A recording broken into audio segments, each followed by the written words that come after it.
Bom dia, então, a todos. Vamos começar aqui na segunda parte da reunião. Hoje é uma participação muito especial. Teremos o Dr. Alió e o Dr. Brenner.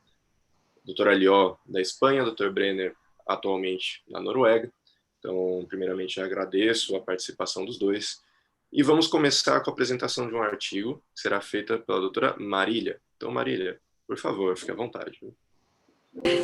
Bom, eu sou Marília, sou fellow do serviço desse ano e eu vou apresentar o artigo científico de hoje, que o título é a comparação dos resultados visuais, dos resultados de qualidade visual e satisfação dos pacientes em relação a 3 tipos de lente multifocal que foram inseridas. Esse estudo ele é coreano, foi publicado no Scientific Reports em setembro desse ano.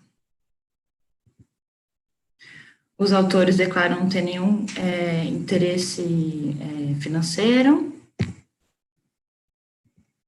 E o que eles queriam saber é qual o método entre a opção do mix and match, das lentes bifocais e das EDOFs e das trifocais, qual proporcionaria melhor resultado visual, melhor qualidade visual e maior satisfação do paciente. Então, em relação aos métodos, foi um estudo comparativo, prospectivo, que foi feito na Coreia. Eles analisaram 120 olhos de 60 pacientes que foram operados por um único cirurgião, e eles foram divididos em 3 grupos, de acordo com a preferência dos pacientes em relação à acuidade visual para perto, intermediária e para longe. Então, o primeiro grupo foi o do Mix and Match, que foi usado uma lente, 2 lentes difrativas, né, bifocais, uma com poder de 2,75 para o olho dominante e 3,25 para o outro olho. O grupo das EDOFs, né, que aí usaram a Symphony, que tem 9 anéis difrativos, que variam em altura e largura. E o grupo das trifocais, que tinha um poder de 3,5 para perto, 1,75 para o intermediário, e tem essa apodização dos anéis difrativos que tentam melhorar a visão noturna. Os critérios de inclusão, eles operaram os pacientes com catarata senil bilateral, que tinham desejo de ficar sem óculos para todas as distâncias, e excluíram os pacientes com um astigmatismo corneano maior que 1, ou então que já tinham tido alguma outra cirurgia, ou trauma ocular, ou então outra comorbidade ocular.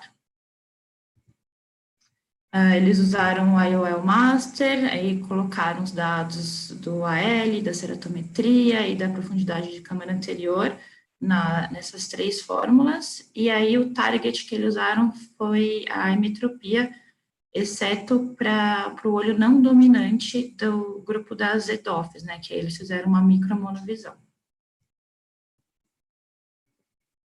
Em relação à avaliação do paciente, no pré-operatório, eles fizeram a acuidade visual com correção e sem correção, a refração, o exame em lâmpada de fenda e a fundoscopia. O pós-operatório, eles avaliaram o paciente no primeiro dia, na primeira semana, e depois com 1 e 3 meses. E com 3 meses, eles avaliaram de novo a acuidade visual, a refração, a curva de defoco, a sensibilidade ao contraste, a performance de leitura, a satisfação e a dependência ou independência para óculos. Eles usaram um questionário para fazer isso. Em relação à acuidade visual, que foi avaliada aos 3 meses, eles fizeram com correção e sem correção, uma distância de 5 metros, aí avaliaram a visão intermediária, numa distância de 60 centímetros e 80 centímetros, e a visão sem correção para perto, com 33, 43 e 50 centímetros, utilizando a tabela de Snellen. Em relação à análise estatística, eles usaram o Bonferroni Correction, né, com um nível de significância de P menor de 0,017, e fizeram essa análise de variância para as comparações no pós-operatório. Bom, então, em relação aos dados pré-operatórios dos pacientes, a gente vê que não teve diferença na idade, no sexo, na dioptria esférica, cilíndrica, ou então no equivalente esférico entre os grupos, mas também não teve diferença em relação à acuidade visual pré-operatória não corrigida, mas teve diferença no grupo do mix and match, que eles tiveram uma acuidade visual pré-operatória com correção melhor que os outros grupos. Em relação à refração dos pacientes, o grupo da EDOF, eles tiveram um maior equivalente esférico no olho dominante e também no olho não dominante, o equivalente esférico ou miópico também foi maior que o grupo do mix and match do grupo das trifocais. Em relação à acuidade visual binocular com 3 meses depois da cirurgia, não teve diferença nos valores de acuidade visual para intermediário, porém, o grupo da IDOF teve uma acuidade visual binocular um pouco pior para a distância de 33 centímetros. Bom, em relação à acuidade visual não corrigida para perto, intermediário e para distância, não teve diferença para distância intermediária ou então para longe, mas com 33 centímetros, o grupo da IDOF teve essa acuidade visual binocular um pouco pior também do que o grupo da trifocal. Bom, em relação à curva de defocos, né, o grupo da Mix and Match, eles tiveram, o Mix and Match em o trifocal, eles tiveram melhores resultados visuais, com 0 e menos 2 dioptrias, mas eles tiveram algumas quedas nessa gama intermediária. E o grupo da IDOF, eles tiveram uma linha mais contínua de alcance visual, mas tiveram um decréscimo progressivo, né, quando tinha maiores níveis de defocos. E o grupo das trifocais, eles tiveram uma visão melhor para uma distância mais próxima do que o outro grupo da IDOF. E aí, em relação à profundidade de foco, o grupo do Mix and Match das lentes trifocais teve variou de 0 até menos 3, e o grupo da IDOF de 0 até menos 2, né? Então, o da IDOF teve uma menor profundidade de foco também. Em relação à sensibilidade ao contraste, nessa frequência de 3 CPDs, a condição fotópica, né, o grupo da IDOF teve pior sensibilidade ao contraste do que o grupo da trifocal, e na condição mesópica sem brilho, o grupo da IDOF teve, de novo, uma menor sensibilidade ao contraste do que o Mix and Match, e na condição mesópica sem glare não teve diferença entre os grupos.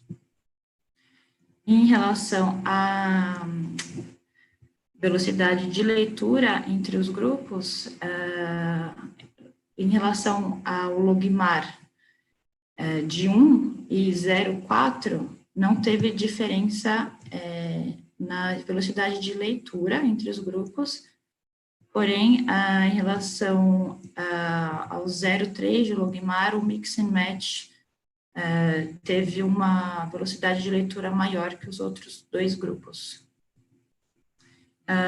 Então, os pacientes eles foram submetidos a um questionário com 3 meses depois da cirurgia, e aí essa análise mostrou que a frequência de glare, de haze vision e blurred vision foi significativamente menor no grupo da Mix and Match. Em relação à satisfação geral, né, que também foi avaliada por um questionário, os pacientes reportaram satisfação semelhante entre os grupos, tanto para perto, intermediário e para longe. Em relação à dependência de óculos, né, a gente viu que teve uma maior dependência de óculos para perto no grupo das EDOFs. Bom, na conclusão, ele queria saber qual desses métodos proporcionaria um melhor resultado visual, maior satisfação do paciente, e ele acaba concluindo que todos os 3 métodos têm as suas vantagens e desvantagens, sendo que não teve diferença significativa na visão intermediária para os 3 grupos. O grupo da Mix and Match teve uma visão melhor,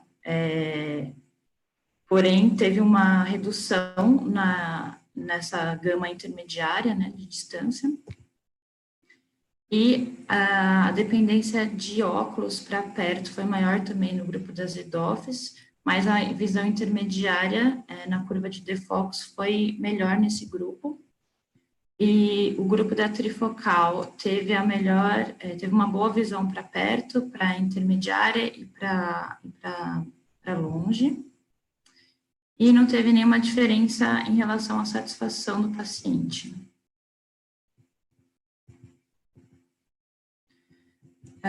Bom, então, alguns pontos que a gente precisa levar em consideração na discussão é a natureza prospectiva do estudo, né?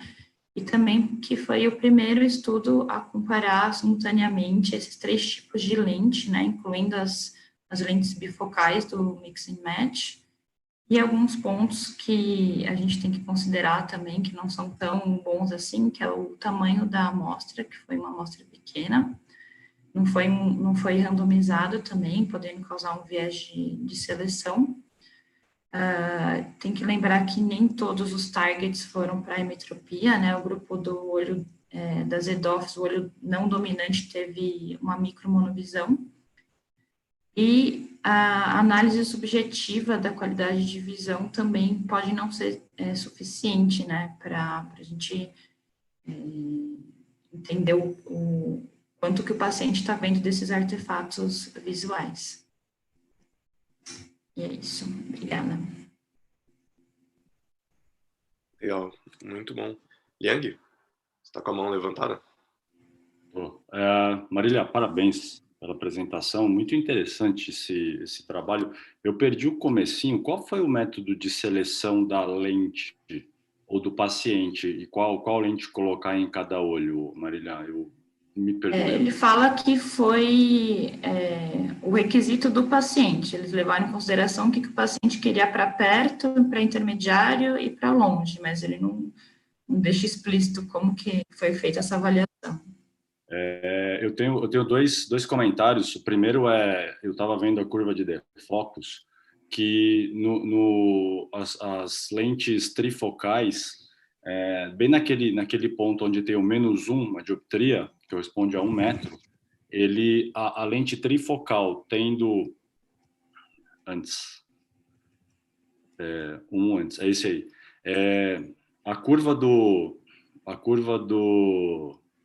da trifocal, nesse ponto onde tem -1 na abscissa, a EDOF tem pela curva de defocus, a EDOF tem uma acuidade visual melhor do que a trifocal, e mesmo sendo melhor, ela não a trifocal, a EDOF não é capaz de sustentar a visão nessa distância, não consegue se sobressair em relação à trifocal, né? Essa semana eu estava discutindo com o Aulas, semana passada eu discutindo com o Aulas sobre essas curvas de defocus aí. Interessante, porque dependendo do método de seleção, seja por randomização, principalmente por a escolha pela dominância ocular, essa melhor visão promovida pela EDOF, ela poderia, se isso fosse usado, né, a EDOF colocando no olho dominante, talvez, analisando somente pela curva de defocus, talvez pudesse sustentar um pouco melhor a visão nessa distância, né? Mas é muito interessante que o mix and match nessa distância fosse pior do que a trifocal, né? Eu esperava que fosse melhor do que a trifocal sozinha, né? Em 2007 fizemos um estudo comparando a Tecnis multifocal, na época era de silicone, era +4, com a Rezum. Rezum era uma lente multifocal de refrativa, né? Eram não anéis difrativos, eram faixas refrativas. A gente comparou um grupo só com Tecnis nos 2 olhos e outro grupo com Mix and Match, Tecnis e a Rezum. E a curva de defocus binocular do grupo Tecnis, ela foi do grupo de Mix and Match, de Tecnis e Rezum, foi melhor, binocular foi melhor do que a Tecnis, nessas distâncias intermediárias. Eu achei interessante também, Liang, eu achei muito bem comentado. Sei que a bifocalidade ainda dá uma visão muito boa para perto, né? Marília, se você for no slide da leitura, por exemplo, de velocidade de leitura, você consegue colocar aí, Marília? Quer ver? Isso. Você percebe que o grupo de Mix and Match é esse mais rápido, olha, com letra menor, né? Então tem um melhor resultado. E isso é um dos motivos que eu acredito que você tem mais 50, aproximadamente uma divisão em 2 de potência de imagem, né? Que é longe e perto. Então, praticamente, tem quase 50% de energia para perto. E a EDOF e a trifocal é 23% a 30%. Então, acho que acaba fazendo diferença também nessa qualidade de perto. Então, e se pegar o último slide, onde se mostra a qualidade geral dos pacientes, o score, né? Você vai ver que, praticamente, o grupo bifocal, embora não tenha tido nenhuma diferença estatística, mas o mix and match incrivelmente superou todas as fases, né? Do perto, intermediário e o longe, né? Se eu estou correto aqui, se eu não estou interpretando errado. E para mim isso foi uma grande surpresa nesse trabalho, assim, porque hoje se fala só de EDOF e trifocal, né? E dá a impressão de quem usa bifocal acaba estando desatualizado. E na verdade você entrega uma excelente visão ainda com essas bifocalidades, né? É verdade, né? A satisfação, às vezes, é um pouco dissociada da curva de defocus, né? Exatamente, né? Interessante isso, muito interessante. O Liang, eu queria fazer um comentário que eu acho importante nisso. Eu não vejo ninguém afastando a possibilidade que esses pacientes tenham microtropia.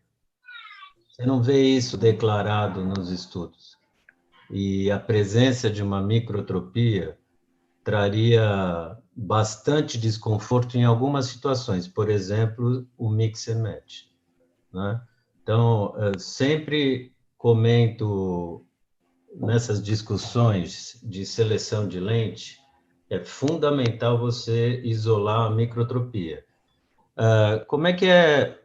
Existem várias formas fáceis de fazer isso, mas o que eu sugiro, entre outros testes que você pode fazer, é brincar um pouquinho com a mosca. O Titmus é um teste que é um pouco desprezado, muita gente não valoriza muito, mas os pacientes adultos que não conhecem o teste, eles ficam, assim, bastante encantados pelo teste, né? E você vai ver depois que esses pacientes de mix and match, eles têm, é uma estratégia excelente que a gente usa há muitos anos, mas ela compromete um pouquinho a visão de profundidade e numa microtropia é um desastre. O resultado é bem ruim.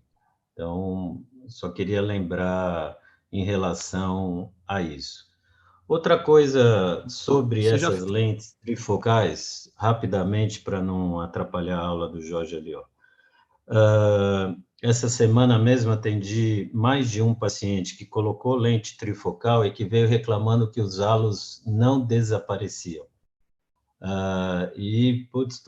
Outra coisa que a gente está sempre comentando. Qual é o problema de você dizer que o halo não vai desaparecer? Comenta com o paciente, porque ele tira essa ansiedade da frente. Ele fica o tempo inteiro esperando que ele vai acordar amanhã e não vai ver mais halo. Pede para ele esquecer o halo. Não dá tanta importância para o halo se ele puder, que o halo não vai desaparecer. A mesma coisa você dizer que o paciente tem floater, que o floater vai desaparecer. Não vai, pode diminuir tudo, mas tem pacientes que mantêm o floater por muito tempo. Então, acho que aqui tem muito do que você promete, que entrega, e depois você ainda fica justificando o que não entregou. Então, acho que isso é importante no sucesso desse tipo de cirurgia. Você já viu alguma descompensação por microtropia em mix and match? Porque assim, eu já vi na monovisão maior. Eu mesmo tive. Eu não vi, eu experimentei porque eu tenho uma microtropia e fiquei estrábico de fazer monovisão com lente de contato. Então, eu não preciso citar ninguém, eu cito eu mesmo. Hoje eu tenho que usar 10 prismas de dioptrias no óculos para não ter visão dupla. Eu tenho a médica que trabalha conosco, estrabóloga, que o Tomás acabou de operar, porque ela fez uma monovisão com eczema e descompensou em estrabismo, começou a ver duplo e precisou operar um ET. Então, a gente vê bastante isso, Fred. Se quiser, eu mostro o óculos que agora eu tenho que usar por conta desse negócio de embaçar um olho e não fazer uma seleção adequada de a capacidade que as pessoas têm de fundir imagem. Tem que ter isso na sua ficha. É uma avaliação importante. Se você for, entre aspas, um borderline aí, uma diferença de -1 vai te atrapalhar bem o dia a dia. Acho que Mauro, acho que o que o Fred está falando é que a monovisão dá muito mais essa alteração do que um mix and match que tem as duas visões para longe e para perto. É um mix and match de multifocal. E é diferente de fazer uma monovisão híbrida, por exemplo. Você colocaria uma multifocal de um lado e uma monofocal do outro. Talvez até tivesse menos alteração de estrabismo do que a monovisão, não? Você pode descompensar do mesmo jeito. É difícil analisar isso, mas as imagens serão diferentes, recebidas por cada olho. Esse eu acho que é um problema que deve ser considerado no pré-operatório. No mínimo, identifica se seu paciente é microtrópico ou não. Isso já é uma grande coisa que você faz. Bom, pessoal, vamos passar aqui. Eu vou trocar o idioma agora, tá? So, good morning, everyone. I'd like to introduce our distinguished guest today. We had the honor to have Professor Jorge Alió with us, and also Dr. Luis Brenner, who is our friend and is once more able to participate with us. So I'll ask, first of all, Dr. Alió, would you like to start with your presentation? Anytime. Happy to do it. Is Dr. Brenner there? Yes, Dr. Brenner is here as well. Yeah, okay, I'm here. Very good. Dr. Alió. Hi, hello, how are you? Well, thank you for this invitation. I don't speak Portuguese, but neither Portuguese, you know, but I very happy with my colleagues. I always have a very nice time with my colleagues there, and I hope in the future we'll establish direct connection soon, right? So thank you for, and to start, we are going to talk about something that I have understood that you have been dealing with along this day, which are the new premium presbyopia correcting lenses. So this is the topic. I want to thank Dr. Brenner and all the organization of this course, of this invitation. And again, I feel very happy. I have many friends in Brazil, in Sao Paulo especially, a city I have visited several times. And Dr. Brenner, as you know, is my colleague and ex-fellow, and we have a deep friendship from many, many years. So thank you, Luis, for being making this possible. Thank you, my pleasure. Yeah, thank you. I'm going to talk to you about premium intraocular lenses, and I have to tell you that I have I'm consultant of most of these companies, so this information, even that I will give from independent basis, indeed I have quite a lot of interest with the industry about this. Anyway, I'm going to talk to you on independent basis, providing my own data and my own opinions about them, okay? So first of all, this has been one topic that has been very emerging the last 10 years, but especially on the last 5 years, have been increasing a lot because the patients' demands. Patients are really in the wish to be expected independent for far and near, and obviously for far has been accomplished already, but for near, many lenses have been tried successfully or unsuccessfully to accomplish this endeavor. And the topic of this presentation is to show to you how is the newest information and my concept about the use of these lenses. Today, we have different trends in multifocal lenses. First, remember we have two types of technologies in multifocals, which can be refractive and diffractive. Then we have the new series of lenses that since about 2 years have been emerging, what they are called extended depth of field. Then we have add-ons to the fakey or fakey multifocal lenses. They are an extensive topic that I will not address today, but there is multifocality that can be added on top of a previous monofocal lens, and indeed this is a topic that can be very interesting, especially in the future. Finally, we have accommodative intraocular lens. Well, thank you. Let me tell you that I work in Alicante, Spain, and this is our institute, and Dr. Brenner has been my colleague almost 3 years here. The companies, topic of premium presbyopic lenses. I was talking about the different ways in which we can have these premium lenses today, multifocal, extended depth of field, add-on or accommodative lenses. And I was talking about this, that we have now this huge topic that in my practice at least corresponds to about 70% of my practice. So 7 out of 10 lenses that I use are premium areals. So let's start with this type of technologies. We have diffractive, refractive, and EDOF lenses. The three of them have been evolving, and we have innovations in these 3 areas, and especially in the last one, which has been quite a melting pot and with a lot of misinformation that I will try to clarify. So let me start now with the EDOF lenses, as far as this is a topic that is probably the hottest of all. Okay, what is an EDOF lens? First of all, the EDOF lenses, just in the strict concept, are those that manipulate the spherical aberration in a way that creates an extended longitudinal plate in terms of the image focus. That means that instead of a spot, we get a line, and this line obviously corresponds to the distribution of energy along the visual axis. This elongated focus has only one image, so theoretically, they don't have overlapping of images like in multifocal lenses, but they are dividing the energy along focus. The longest, the more the division, and the trade-off of this is that you decrease the quality of retial image. So whatever EDOF lens you use, the more the EDOF principle, the more is the degradation of the quality of retial image because of the division of light. Very important, but obviously you don't have different images overlapping, and halos are not expected in these lenses.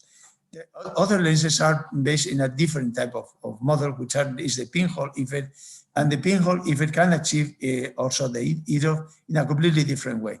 And finally, remember that we have today, and we're going to talk about this, innovative optical profiles that are appearing with a new type of EDOF lenses. So far, EDOF have been basically manipulating the spherical aberration, but we have the pinhole, but now we have other technologies that are very promising, and I will talk about them today as well. So one thing that I want you to remember is that EDOF lenses are for intermediate vision.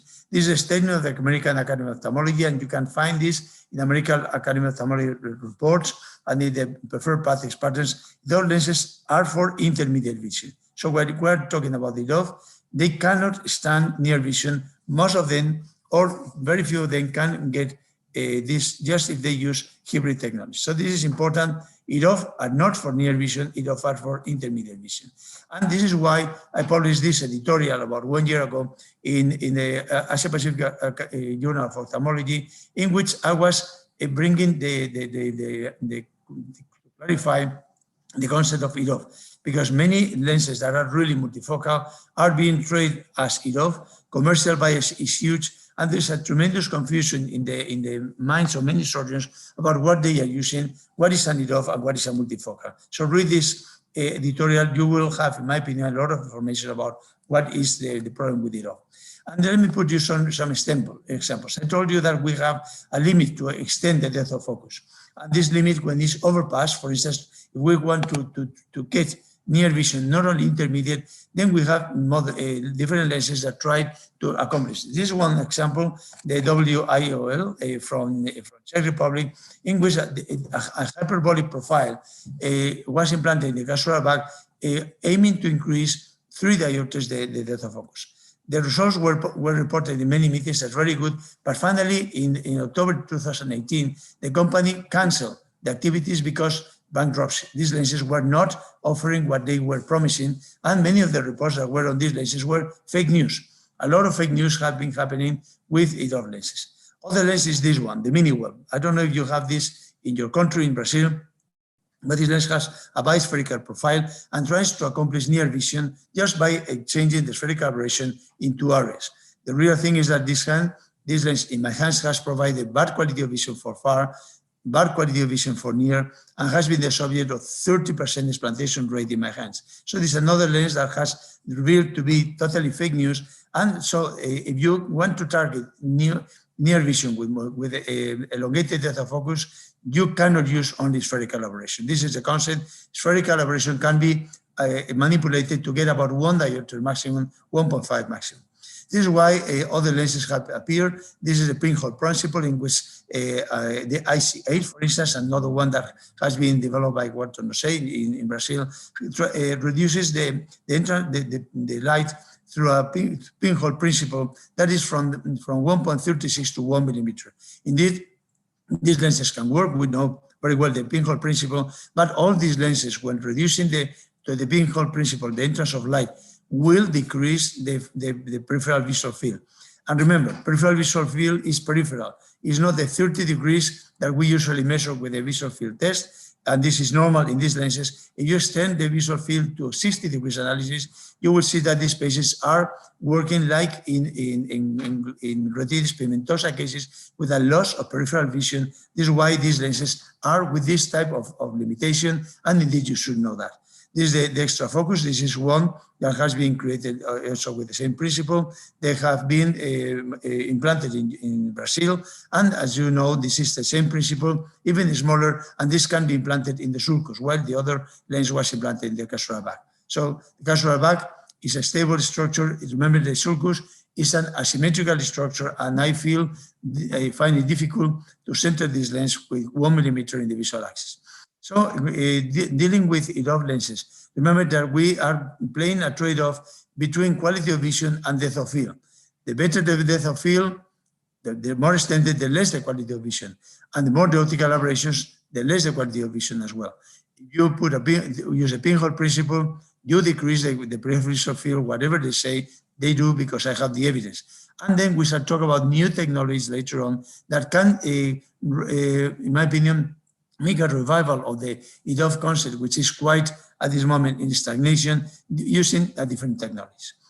So this is why, as far as the limitations of EDOF, why many of these EDOF lenses are really not EDOF lenses. They are multifocal with some EDOF principle. These lenses are called hybrid lenses, and these hybrid lenses are indeed working as multifocals with a low near vision that is tried to be compensated with an EDOF principle. Problem is that the EDOF principle, when you implant a lens with a given spherical aberration, you have to consider which is the spherical aberration of the cornea, because the spherical aberration of the cornea can be or not adequately compensated by this lens. So this is why EDOF, if it is by definition variable, either in lenses that are just pure EDOF or in lenses that are multifocal EDOF. This is why multifocal EDOF lenses sometimes have not been successful in near vision performance. The most popular has been the Technics Symphony that has been created as a multifocal, with a low near vision at an EDOF principle that compensates for about 0.75 diopters. This is not a purely EDOF, it's a hybrid lens, and the synchronic, which is another lens that has appeared, is using more near vision power because this lens failed in near vision, and using the EDOF principle be much more successful. Other type of example about lenses that have been announced as EDOF and are not is the Panoptis. Panoptis is a low near vision power multifocal diffractive lens. And this is all. You know, this lens is good for far vision, good for intermediate vision, but very limited for near vision because near vision usually is not accomplished properly in many patients. In my hands, this lens is followed by 25% near vision use of glasses by my patients, the reason why I am not using it that frequently either. Then you have other lenses that are using another type of technology, which is the refractive technology. Refractive technologies are having re-emerging now, you will see it now, and the most typical and most well-known is the Lentis family. The Lentis family is now recreated with a new type of material, which shall see this immediately, and with this you have a progressive transition in the focus, which is in real basis and elongated focus based on the increase in power. This increase in power follows the varifocal model of optics and is successful. The M+ is a type of lens that in the X uses a plus near vision of 3 and a peripheral asphericity that is making these spaces extremely accurate for near, but with distortion for far. And this is the aparaxial asphericity technology, what is another example of creating a mixed hybrid lens with a refractive technology and an EDOF principle. Now, what other refractive lenses are now in the market? Multifocal and EDOF. These are the two that are more relevant now. Those that are based on new optical profiles, with which the most relevant one, in my opinion, is the precision from Optec, and new materials, which is the Acunex value. Let me talk to you briefly about them. This lens is the precision from Optec. Optec is a company that has created a sectorial multifocal lens in which different type of facilitated optics creates near and far vision images in an alternative way. This complex optics that you can see in the image is pupil independent and creates this type of multiple focuses in the retina that makes this a multifocal lens, which is particularly brilliant for near vision at the cost of minimal halos and glare. They have this photopsia. This photopsia is a problem, but halos and glare has been very much minimized by this lens. And this is the profile. This lens is one of the, in my opinion, innovations. It's provided in toric models as well. And the advantage is that you can get from 1 to 35 diopters. So you cover all the spectrum of indications from high myopes to high hyperops with this lens, which is very much welcome.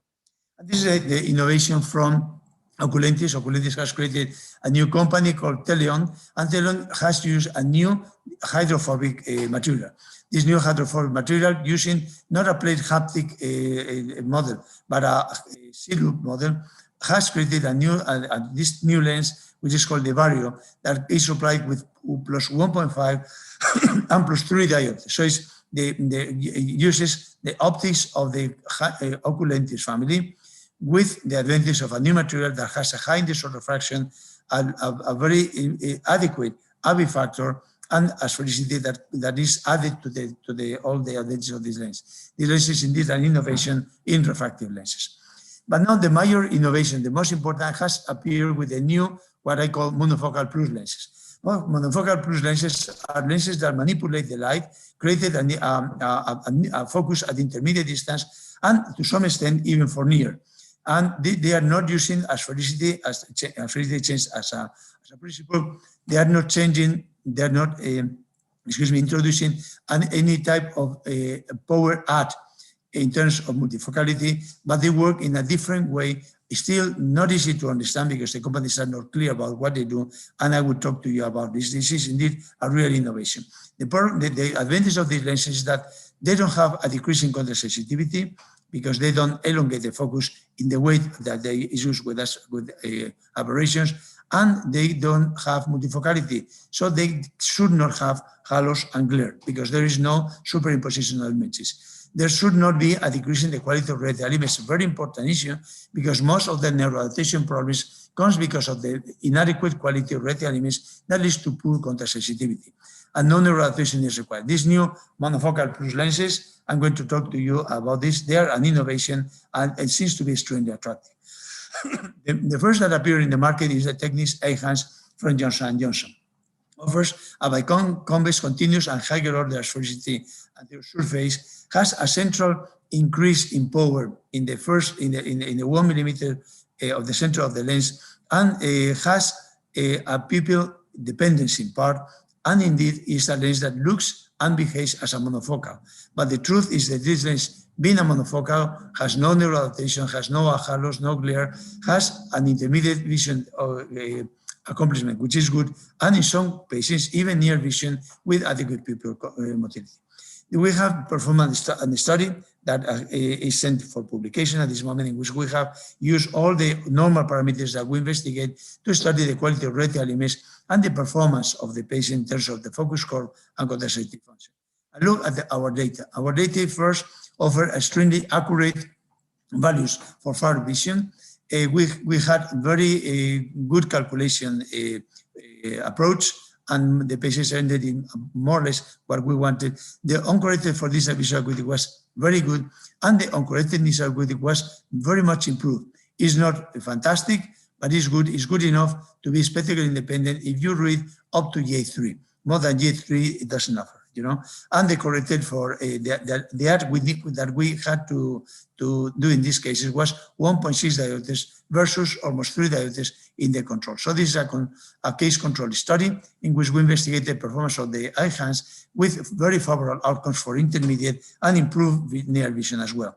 This is indeed something that was performed at no cost or contact sensitivity, as I'm going to show to you. This is a publication that we have, and this is the paper that you can read in GRS that we have been publishing. This is the focus curve. As you see, is the focus curve of a lens. Is very good intermediate, and near vision you need an input of about 1 to 1.5 diopters to make the patient's DA1, but DA3 is accomplished in most of the cases. The most important finding of our study is the one that you can see down in this image, which is the PSF. The PSF is a point. I'm going to show to you immediately how the PSF is analyzed by us as a way to investigate the quality of retinal image, and the quality of retinal image by convolution of this very case. This is a case of one patient. As you see, is excellent. You have in the graphic of the intermediate, you have the ETDR chart. The visual simulation offers a clear, pristine, bright quality of vision, but not at the cost of an increase in aberrations. Look at the mean ocular target or the aberration was 0.31, which is remarkably low, is normal. So we don't have more aberrations.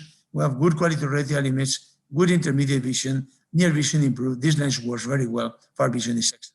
This is the focus curve as well. Again, you can see here that mean uncorrected near vision acuity was 0.21. That means many patients required to read small print glasses, and the near vision was 1.5. So in other words, you gain with this lens 1.5 diopters for sure, and in some cases, because of the particular behavior of the pupil with the optic design of this lens, near vision is quite acceptable as well.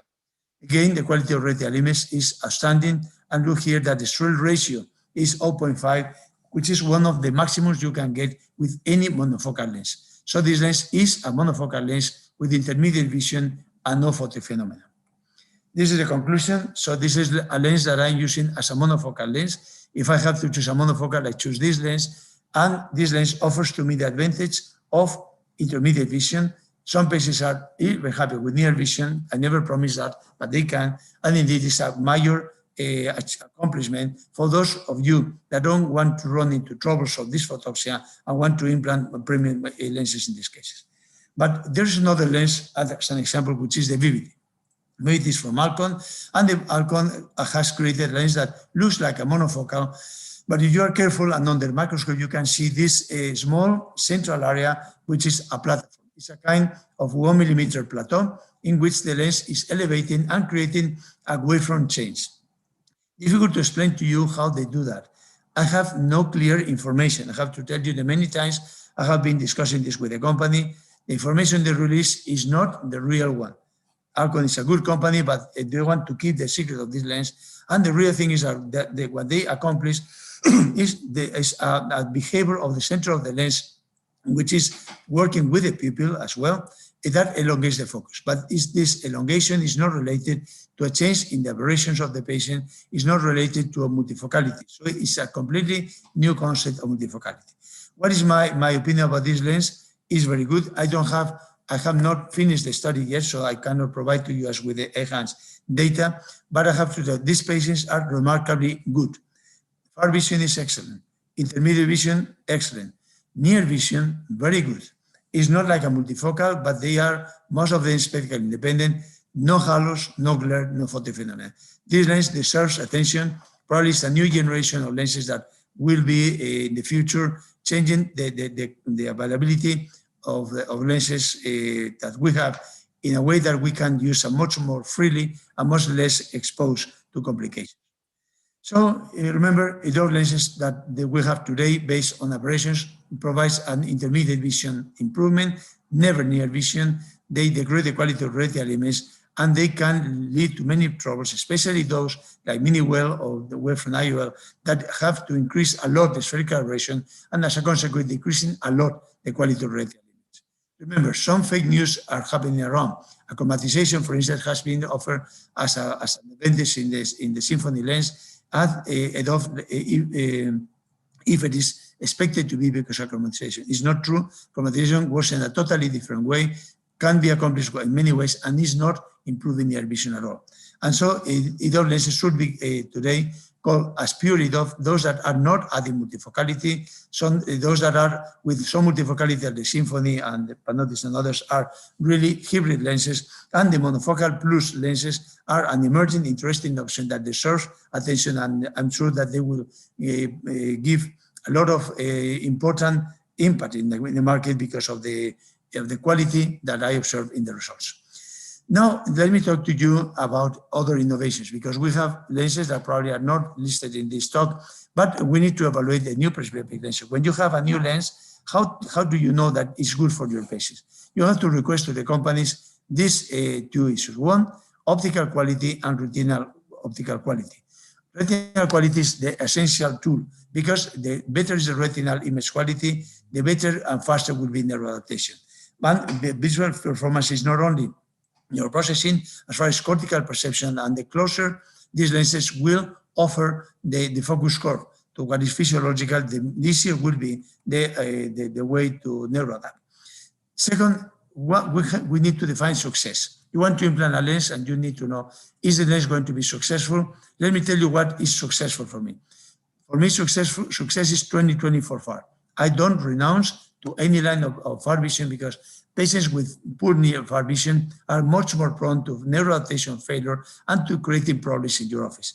Second, I want intermediate vision, but I don't sacrifice near vision. So for me, intermediate and near vision should be about J2 in both cases. So otherwise, I'm not happy, because at least in Spain, our patients want to read. And if you have a patient only with intermediate vision, the patient will say to you, I cannot read a bill in a restaurant, cannot really see the many information that we have on the cell phone, etc. These patients have to be, number one priority, good for far, but second should be about J2 for near and intermediate. This is my definition of success.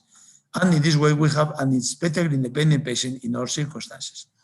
So the neural adaptation is the second term. So you define success. And now, how do you know that the patient is going to be happy?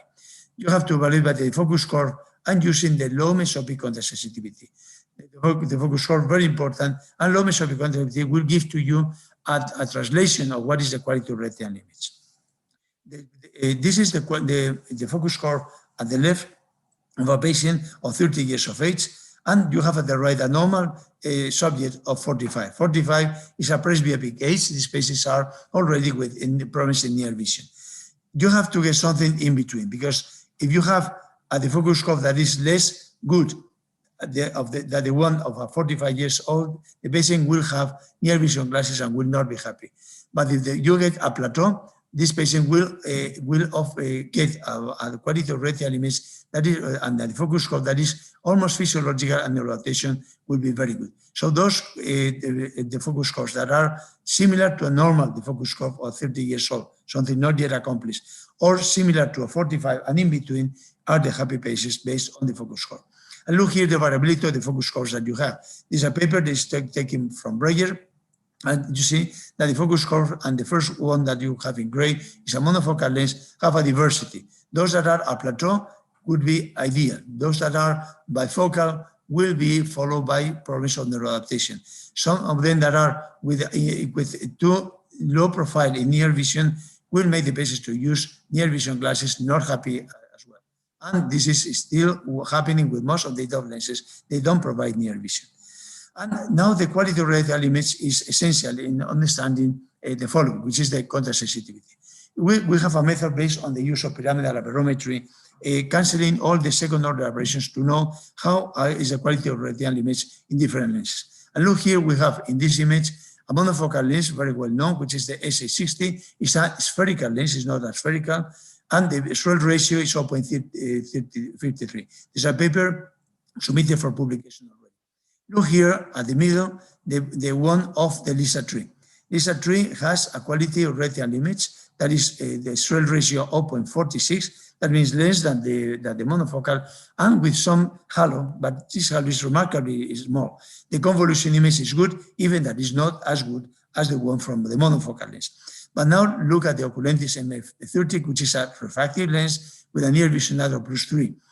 Indeed, you have a swell ratio that is 0.22, so the quality of retinal image is degraded to half of the one that should be in a monofocal lens, and as a consequence, you have this type of convoluted image. These patients will have far and near vision, but some of them, if they are hypercritical, will see halos, and definitely you will not get a quality of retinal image, which is the one of monofocal. So monofocal is the champion, is the model to beat, and let me show to you other lenses, how do they behave.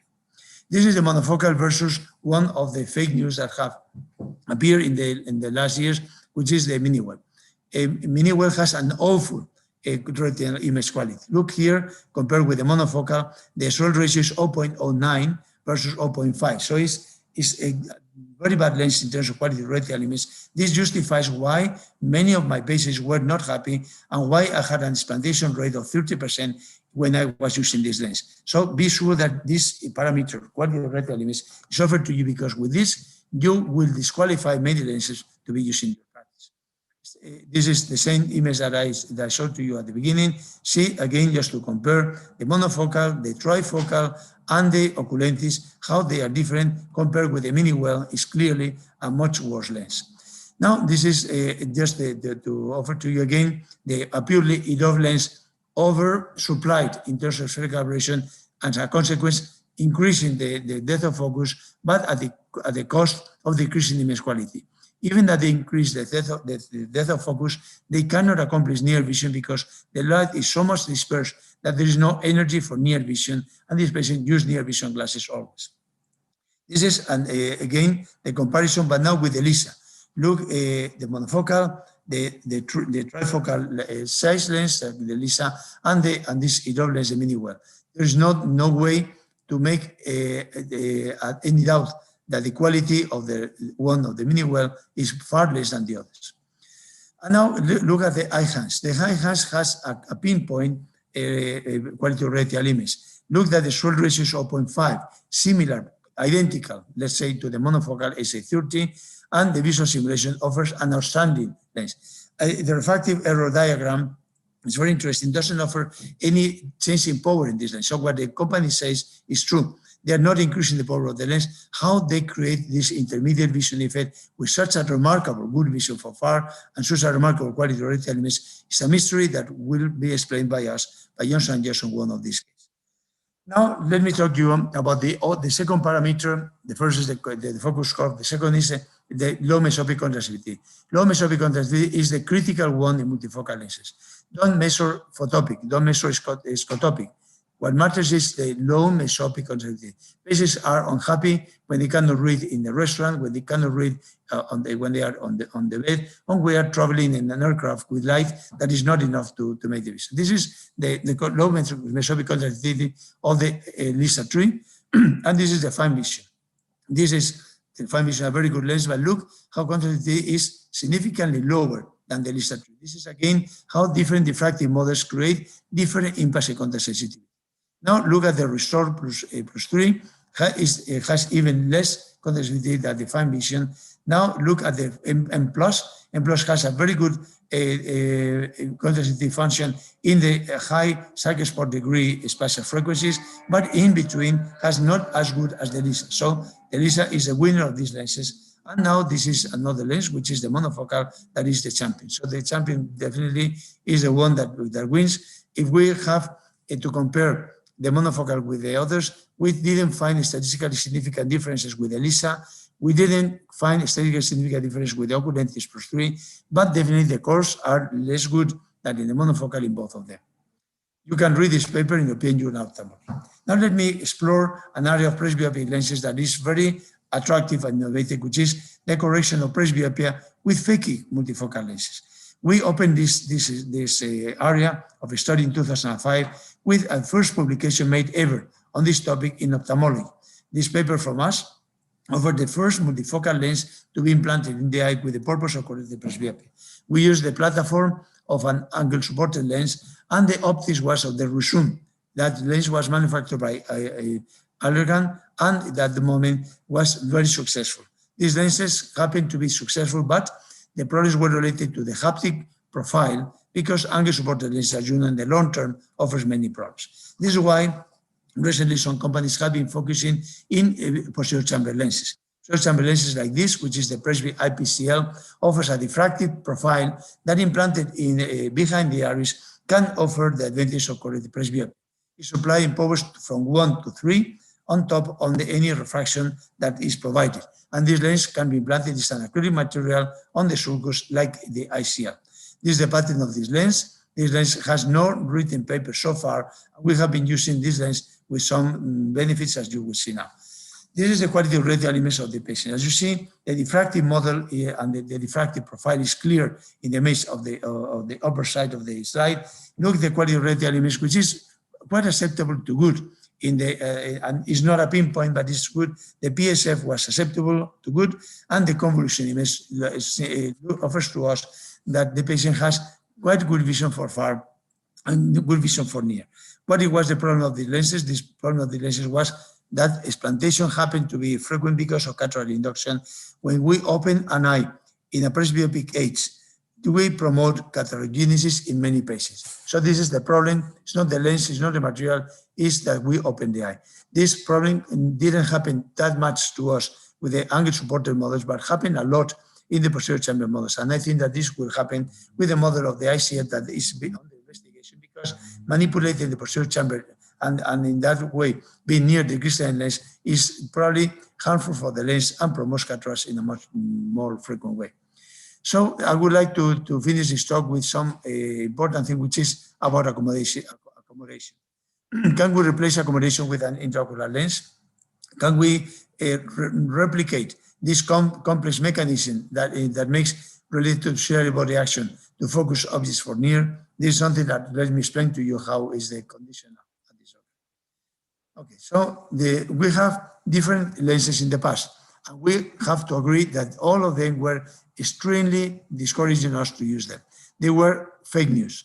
Many of them were using presentations, even from distinguished doctors, claiming for the effectivity. The real thing is none of them really work. And I have here the list of the lenses that were more frequently implanted, from the crystal lens to the synchrony, the human optics, and other lenses that were not working at all, and this is one problem. So can we get a new generation of augmented lenses? Well, probably yes. Please read this paper of me and my group in Eye and Vision. This is just a summary of everything that is published until 2017 about accommodated lenses. Nothing new is after this paper, even that is already 3 years old. And the problem of the lenses is to understand when to place the lens. Accommodative lenses, theoretically and intuitively, should be implanted in capsular bag, but you will see that this has some problems. And other option is to implant in the sulcus. And we have made a study in which we implanted a device that could measure the vectors forces that happens inside the capsular bag or when implanted outside the capsular bag in the sulcus of different profiles that we have used. In other words, we created a model, a pre-made model, in which we investigated how are the forces inside the capsular bag or outside the capsular bag. We implant this measuring device and to see whether the capsular bag is the place or not. This is a paper that was published in ERS in 2015, and we used this pre-made model. The one monkey that is from Colombia is identical in terms of accommodation and eye to the human being, and this pre-made was the one that we used for our investigation. We discovered that the capsular bag is not a place to implant the lens. The measuring device was unable to measure any force when implanted the capsular bag after 6 months. Well, after 1 year, these monkeys were alive 1 year, still they were measuring forces in the sulcus. So the capsular bag is not the place. And why? First thing, what is the capsular bag? Capsular bag is a basal membrane of the lens epithelium. Once the capsular bag is empty, there are no functions, anatomical reasons for it to exist. Simply talking, suffers a mummification process. So fibrosis is impossible to avoid, and atrophy as well. So the capsular bag, by definition, cannot function in the long term when it's emptied, and this is what we measure. And this is what qualifies our findings in this functional study that we did in the monkey. So we have elected since many years the sulcus to be the place for a accommodative lens. This is how we participated in the design of the Lumina lens. The Lumina lens is a dual lens in which we use two optics with the same haptic, aiming to improve near vision related to ciliary body action.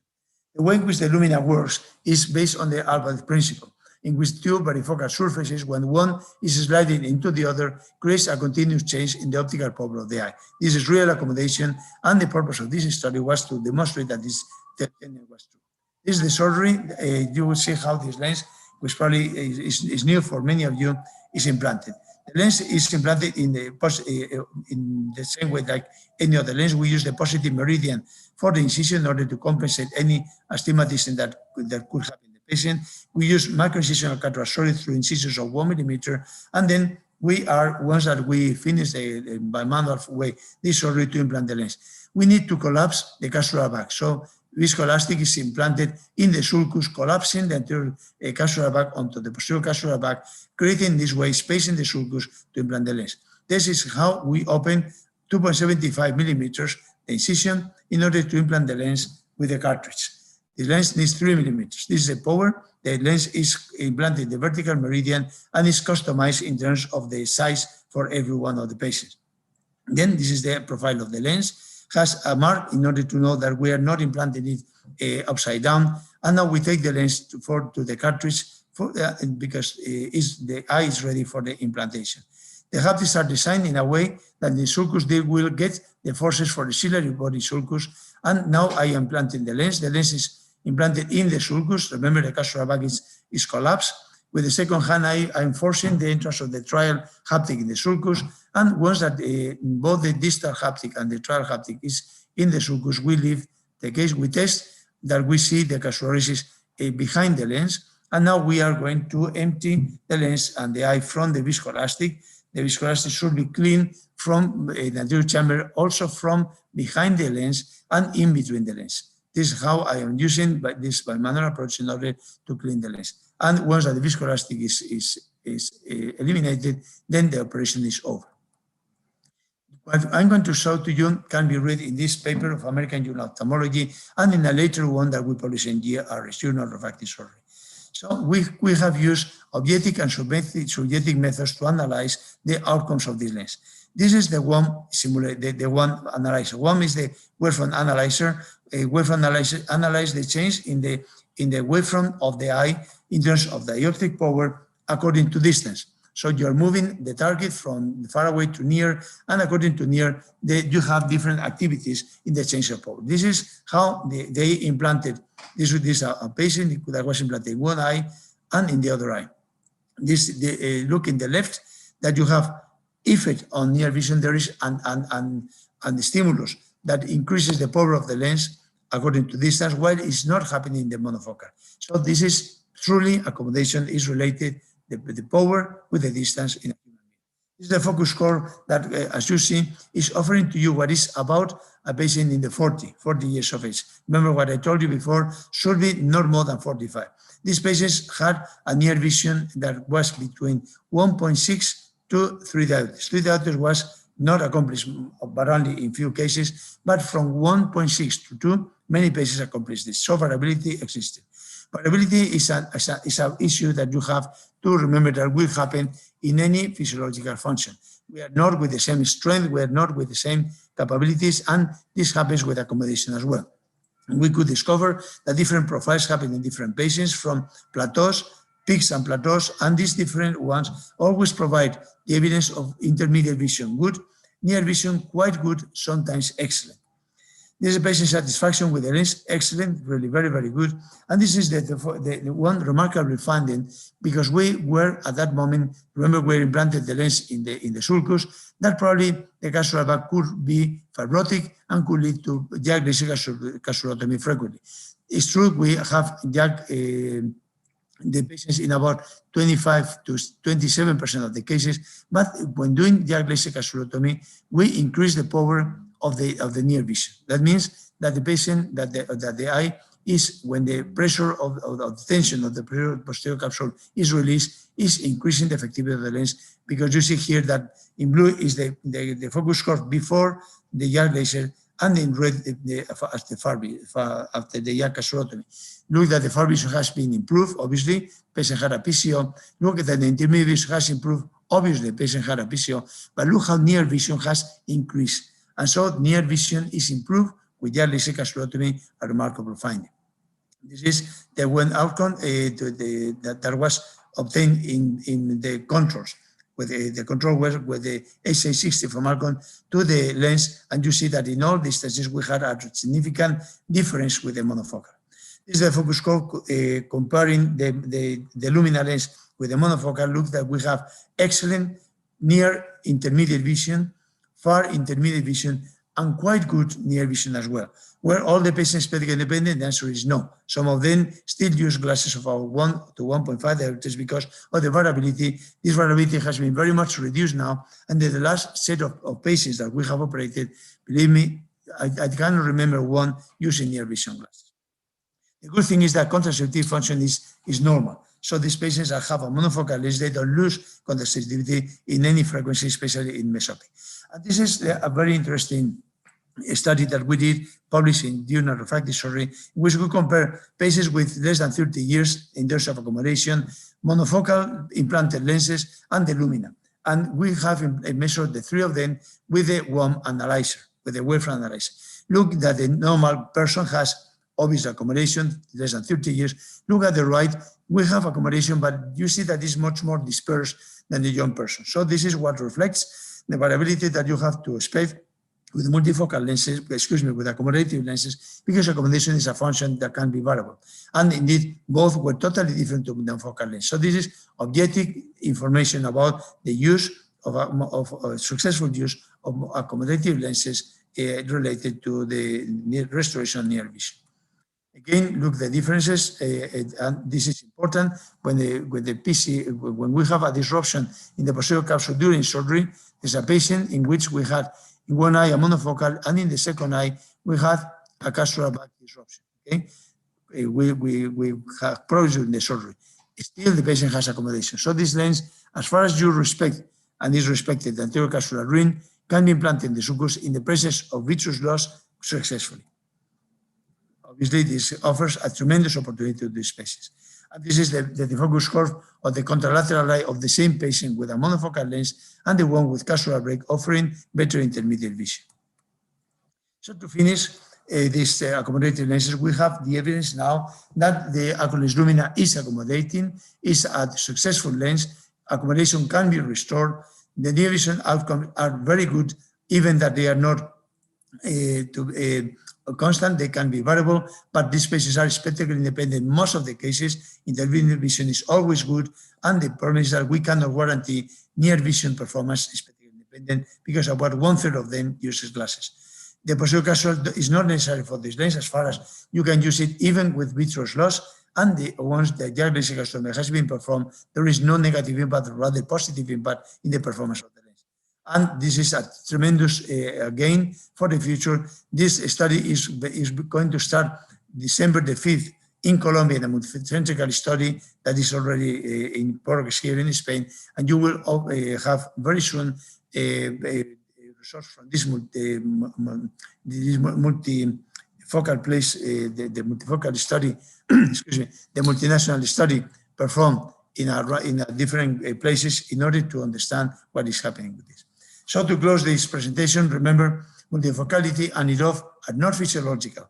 We are working with technologies, EDOF and multifocal, that are not what happens to be normal in the human being. Multifocal optics will require always neuroadaptation. The more different is the focus score, the normal one of previous myopic patient, normal patient, the more the neuroadaptation we need. The less the mesopic contractility, the less the quality of the visual performance, and the less patient satisfaction. And quality of retinal image is related to contractility and is measurable today. Once that the accommodative lenses that, as you see, are a real promise appear, multifocals will not be any longer successful. Once that we have accommodation, all of us will transform our practice in accommodative lenses because they are obviously better. And the transition will be as when we use in these glasses, affective glasses, often with a lot of optical aberrations, and we went into the use of monofocal lenses because they are better. So we are going to move to accommodative lenses in the future as far as the outcomes are confirmed, as I mentioned to you. And this is something that is important. If you want to read something else, it's a book that we published this year in February, Multifocal Lenses, the second edition of our book on this topic. The Art and the Practice is the name of this book with multifocal lenses that is co-edited with Joseph Piquet from Israel. And I want to remember to you that we have this interesting course. Is for all of you interested in refractive cornea and cataract surgery. This lens offers, this course 270 hours of teaching activities in multimedia with a university degree at the level of university expert in the topic. For any of you interested in the subspecialty, go to the webpage, see what is this course, and this is directed by me and is conducted on full in English language. Thank you very much for your very kind attention. I'm sorry if I have extended this talk too much. Thank you. Thank you, Dr. Alio. It's been an excellent lecture, a very comprehensive review of this theme, and I am very honored to have you with us in this meeting. Thank you once again very much. And I will proceed to Dr. Luis Brenner, who's also an expert surgeon who's now in Norway and has, as Dr. Alio stated, being a fellow in Spain as well. So, Dr. Brenner, if you would like to conduct your discussion, please go ahead. Thank you very much for the invitation. Thank you, Dr. Alio, for your lecture. Dr. Alio was very important for me because there are some things that Dr. Alio touched that I could not forget. So I remember the first day we met, he told me what you don't document does not exist. So it's something that I took for myself. And since my fellowship in Alicante, I try to document everything I've done and to learn from them and to try to improve my results. So this is something that I will take for my life. But regarding our topic for today, it's trifocal IOLs and corneal optical quality. It's interesting to have Dr. Alio here to learn a little bit from him what he thinks about that. Now, last year I have published a paper of presbyopic refractive lens exchange with trifocal intraocular lenses after corneal laser vision correction. So we publish our results here in Mimir in Norway. And something that we take a lot of care about the indication of this kind of procedure is the corneal optical quality. And this is something that it was questioned by the reviewers. They question what is our threshold for optical quality that we can implant in a trifocal IOL. So we don't have this threshold. We don't have objective number, most because I think that's impossible to have this number. The vision process is complex, as Dr. Elio has said, that it's a neurologic process. It's not just optic, it's data processing. So it's difficult to give a number for this, but I will just show some cases here. I think that's interesting. So for example, this case, a patient which had previous laser correction in the cornea. When you can see here the topography, it seems a very good topography when you check optical quality. This is another thing that I learned from Dr. Real. This the use of corneal wavefront analysis. I think it's very important, especially when we indicate trifocal IOLs. So here, if you have you can see here the high order aberrations. It's 0.24 equivalent defocus. It's a pretty good optical quality. I think that's no problem at all to indicate a trifocal IOL in this case, and you will not see a lot of compromise in this in the whole system optical quality. And then you have this case here. You can see a little bit more observable ablation here, some astigmatism. When you see the optical profile, you see that the high order aberrations in this case with 6 millimeter is 0.47. It's a good optical quality. From our experience, it's optical quality that allows the implantation of a trifocal IOL. When you see this case, it's probably a bitoric ablation. It's or compound hyperopic ablation here. When you see the optical quality, high order aberration 0.8, it's pretty normal and no problem to indicate a trifocal IOL. And this is just to show that this patient was implanted with a trifocal IOL with a high order aberrations of 0.36. The whole system, low refractive error. So it's a satisfied patient. And then you see this case here. You have this myopic ablation profile. And then 0.68 of high order aberrations. Is this a patient that deserves a contraindication? What's the threshold? It's very difficult to say what's the threshold here. This patient was probably implanted with trifocal without a problem. But then you see this patient here with a hyperopic ablation profile. It's a very steep cornea when you check the optical quality. This patient has a high order aberrations of 0.85.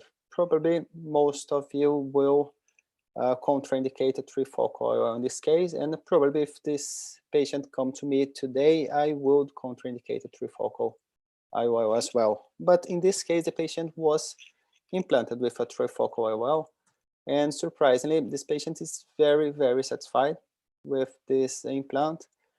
The patient has an uncorrected distance visual acuity of 0.9 with an uncorrected near visual acuity of Jagger 2. And this is a very satisfied patient because the vision process is more complex than just optics.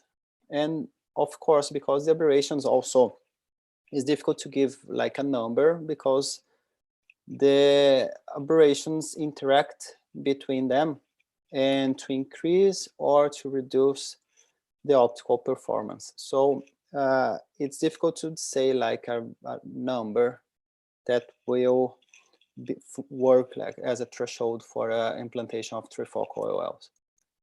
And then you have this case, it's an ablation. You can see here a little bit asymmetric, maybe with a steep cornea up in the superior part. And then one can say the optical quality is a patient with 0.62 of high order aberrations, a little bit coma, most of spherical aberrations. And this patient was implanted with a trifocal IOL. The high order aberrations, the whole system is 0.66. And this patient complains about optical quality. So what we can do now, this patient, we try to use our platform to improve optical quality. And this patient was submitted to a trans-PRK with guided, with Paramis barometer guided ablation. And this is the postoperative cornea here. We can see the differential map.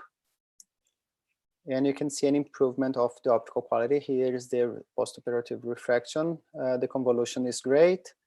And we have here with the Paramis, we have a high order aberration of 0.38.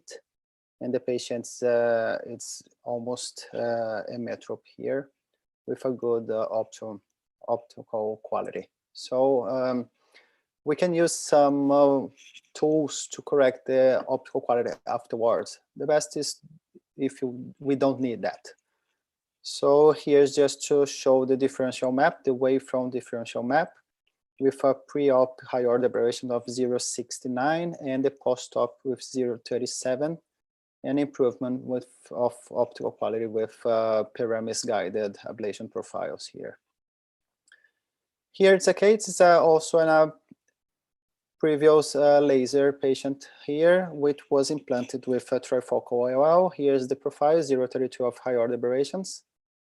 And here you can see that the incision have induced some kind of astigmatism here, the incision of 135 degrees. And here is the profile, the optical quality. We can see that the high order aberrations increased to 0.84 because of trefoil induction. We can see the trefoil 0.75. And this is something that we have already discussed here in our meeting, that our incision is not free from induction of high order aberrations. So we need to be we need to have care about our incision to don't worsen the optical quality of the system. So here is the induction of the incision induction of astigmatism. And here's just compare the optical quality before the incision to the optical quality after the incision. So it was shown by the group of Pablo et al. That yes, the incision induce trefoil. And this is another case with the induction of trefoil because of the incision. And here we have done a trans-PRK, also corneal wavefront guided, to show the reduction of this trefoil. Here's just the differential map on the left side, and here's the comparison of the wavefront, the corneal wavefront analysis. Optical quality. Also patients with small optical zones, for example, with large pupils, they also should be contraindicated to trifocal IOLs, but the possibility is to do treatment, a wavefront guided treatment, in order to increase the optical zone. So here's then optical zone enlargement with the trans-PRK corneal wavefront guided. And here you can see the differential map. So a possibility here is try to improve the optical quality before implanting trifocal IOL. The high order aberration of this case was 0.59, and after the optical zone enlargement, it was 0.30. And here sometimes we have a patient with bad optical quality, but if you check here, you have a high order aberration of 0.52. It was a patient implanted with trifocal IOL. and the patient was not satisfied with the lens. But the patient has not so many aberrations here. But then you would check the optical quality, the cornea itself. You can see a very bad optical quality in the cornea. The patient had a lot of complications of epithelial ring growth and flap lifts. And in this case here, the Zernike polynomials, they are not able to measure the optical quality because these micro irregularities. So in this case, we performed trans PTK with BSS, with a mask of BSS. And here you can see the improvement of the optical quality. Although the Zernike polynomials show a little bit 0.62, it's a worst and previous 0.52. But Zernike polynomials are not able to show this kind of small irregularities. So just a little bit, just talking a little bit about optical quality, and I would like to hear from Dr. Elliot, what's his impression about trifocal IOLs or premium IOLs in patients submitted to previous laser, corneal laser vision correction. Thank you very much for your attention. Thank you, Luis. I think that you did a great presentation, and you have made a point, you know, in aberrated cornea, multifocal lenses do not work because multifocal corneas basically loses contrast sensitivity. The light disperse, and this dispersion of light causes less lens entering into the intraocular lens, and this intraocular lens cannot perform properly. Usually, I never choose a multifocal intraocular lens for patients with a higher aberration of more than 0.5 and especially more than 1. You can have in this 0.5 two different types. One, those cases in which you have positive spherical aberration because the patient has been the subject of previous LASIK or PRK, or those that have negative spherical aberration in which the patient has been the subject of corneal refractive surgery. When the higher aberration is related to asphericity, you can compensate using, in case that you have positive spherical aberration, negative asphericity lenses. For instance, the Symphony and the new Synchrony have negative asphericity of 0.27 and are good lenses for this type of aberrated spherical corneas, right? But you have comma, the problem is much more different because if the main part of this 0.5 to 1 HOA digit is because of comma, then you have almost no chances to get a happy patient. What you can do in these cases, if you really feel brave to do that, is to use the Oculintus lens. The Oculintus has an intrinsic comma because remember the lens has an optical area that is for near increasing the curvature in one sector. This sector is implanted in the negative part of the comma aberration. This implantation is successful, but you have to first to tell the patient that it's going to be a difficult case and you will try to get not at the cost of far vision, near vision.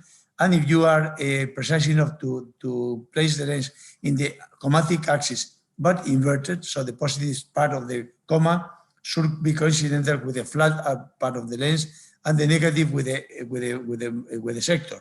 This comma can work well. When I do this combination, I use the 1.5. I have never tried with the 3 because if you have too much comma, the patient is not going to have good vision anyway, you know? So this is the way in which I handle these cases, but I select the cases in this way, whether we have spherical or comma. Spherical, you compensate in case of negative with negative, positive with negative sphericity. When you have negative sphericity, I use a spherical lens, which is a positive spherical aberration. And in comma, just the Oculintus is the one that you can implant using this approach. Very nice. It's interesting because here we are a service that's main approach is presbyopic treatments. We have tried the IPCL trifocal with bad results, in fact.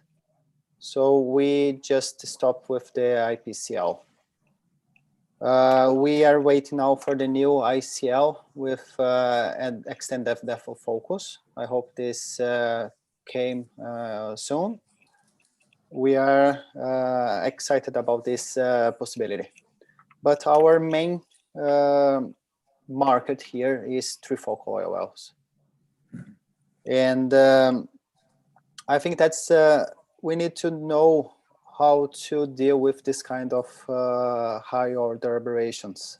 And the fact that we have a good laser and the possibility to treat also high order aberrations with laser is another good possibility. But we know that the precision is not that good. So maybe in high aberrated corneas, maybe a possibility to do a previous laser treatment to correct high order aberrations and then to perform trifocal IOL after that with a more regularized cornea. I think that's also a possibility. But it's difficult for our patients to do that. So it's complicated. It's not that straightforward, in fact. I agree, you know, I agree. And I think that those that are working with multifocal lenses clearly need to have access to an examined laser unit, you know, and not to any one. It should be those that are of the top range, what they are called the sixth generation examined lasers, which are the Amaris and definitely the ML90 in the last form, even that they don't have a barometer and they cannot perform customized treatments, and the Alcon platform is good, but they don't have either a total eye aberration. So the only one laser that has total eye aberrations measurement is the Amaris. All the others have topography, and topography guided cannot really give to you the information you need with a multifocal lens, because the multifocal lenses, when they have a spherical aberration as well, negative, they compensate in part, and so to have the full profile, you need to have a barometer. So this high level of specialization that we need now in multifocal lenses is clearly in the benefit of the outcome, you know, because if you select properly the patients and you have the tool to correct patients that in a way that they have a refractive surprise or they have a irregular cornea, you have to use a laser, and you have to get access to the examined laser unit. Multifocal lenses are part of refractive surgery, clearly. Yeah, absolutely. Absolutely. Is someone which wants to comment something? Dr. Wallace, Dr. Walton? I would like only to ask Dr. Alió if there is any equipment to measure the sulcus to sulcus for using the Lumina lens, the accommodative lens you showed. Yeah, you know, we use the OCT. We use the OCT. You can use the OCT in two ways. One is to measure the distance in between the limits of the perimeter epithelium of the iris. That length is the length of the sulcus. And you can use, if you use the Visite, which is a normal machine, or any of the new ones, use the chromatic form. In the chromatic form, clearly you see the perimeter epithelium, and then lined from edge to edge, this is the sulcus. Second is to measure directly the sulcus, which is something that is not easy with the OCT scan. You can use the UVM, but UVMs, as you know, have composed images, and you cannot get a reliable measurement. So what we use is OCT scan. The OCT scan that we use is the Cassia. Cassia is much better than the others because the problem with the MS39 and the Visite is that they don't have the penetration that they need in order to really measure the sulcus. But with the Cassia, you can measure the sulcus, and this measurement is provided to the company, and they make the lens for the sulcus in the meridian that you have chosen. Before, we used the vertical one because the vertical is the shortest. Now we're using the horizontal. So in the new set of implants that we're doing now, we use the horizontal meridian for the lens, and the meridian that we measure is that one. My only question, first of all, congratulations, Jorge. Beautiful, beautiful lecture. We are used to the cases that Brenner bring to us, and I'm sure he learned a lot from you. So we are twice thankful for you. Brenner, my question for you, and I asked it in the chat, how do you avoid the wavefront laser treatment to correct the multifocality that you have created with the IOL? Yeah, I was answer this, but in fact, we don't observe the loss of trifocality with wavefront guided ablations, mainly because there are two different principles. One is the diffractive principle, which provides the multifocality, and another one is the high order aberrations. The trifocal lenses does not use high order aberrations to increase the depth of focus. The diffractive optics is different from high order aberrations. High order aberrations, we have discussed this before, that high order aberrations can increase depth of focus till a certain threshold. After that, it's exactly as Dr. has told today. After this threshold, the high order aberrations will only induce degradation of optical quality. So if you have an optical system which is free from high order aberrations, the trifocality will be given by the diffractive optics of the lens. And the correction of those high order aberrations in the cornea or in the optical system will not worsen the trifocality from the IOL. I want to take your opinion now about one topic, which is refractive surgery after a multifocal lenses, because in my hands is not that precise, you know, and the problem is that you never know which is the real refraction to correct. Sometimes you make LASIK and the patient is left with the same refractive error, or you change the refractive error to others. So, which is, Luis, which you have probably the most experience, your experience with corneal refractive surgery following the multifocal lens to treat refractive surprises? We are very aggressive here with this kind of approach. We have today 15% of our cases submitted to trifocal IOLs need enhancement with excimer laser after the surgery. And you know that we have good results, but yes, it's difficult because those patients, they have very low ametropias. And we observe especially those with a little bit of hyperopia, 0.75 plus n plus 1 max. They keep the same ametropia after the surgery, or we are not able to correct full, especially those low hyperopes. Mm-hmm. My first impression was that it was maybe related to biomechanical properties of the cornea after a flap, after we do a flap. I have done a lot of retreatments for those cases. So the patient is 0.75 plus 0.75 plus n. We do the laser, the femto laser. The patient is well, first postoperative consult, but after that there is a regression. So we don't know that the regression is because of the ablation profile itself, or it's biomechanical, maybe because of the flap. But I observe after flap lift that the patients are a little bit more stable after that. So I think that probably is just a little bit related to biomechanical properties of the cornea after flap cut. But we have done quality review here of these patients, and the patients that was submitted to laser enhancements, they are not so satisfied as the patients which get ametropia after the first procedure.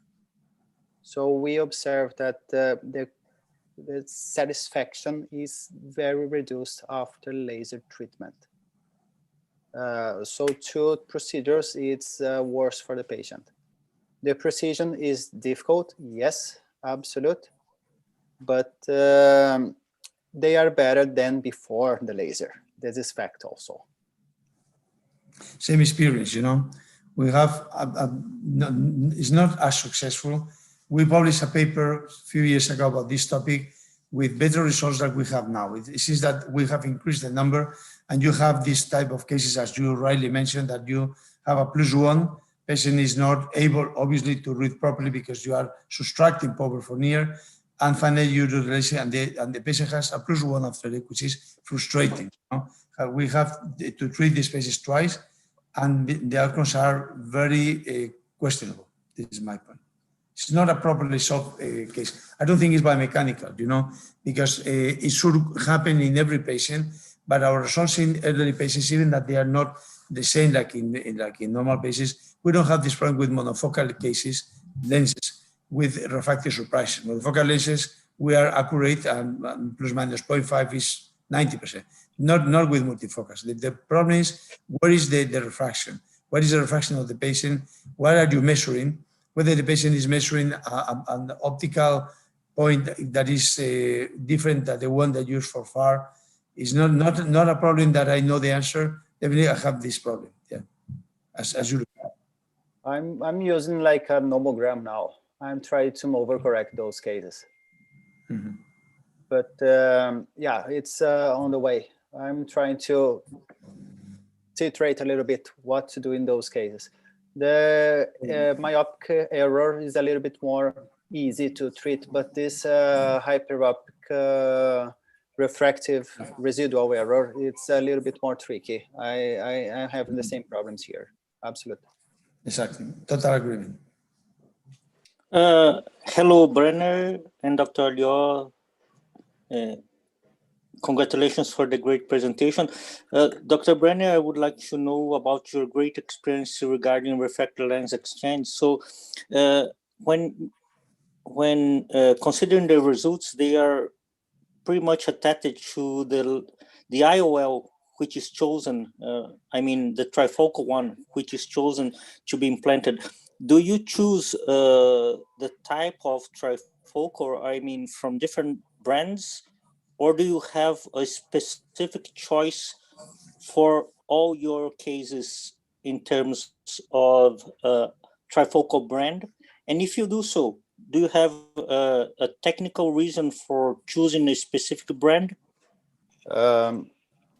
We are a big chain of refractive surgery, and we don't work with this kind of individualization. We work as, for some reasons, a one-size-fits-all trifocal IOL, mostly because of commercial background, I think that. So our platform today is the Fine Vision.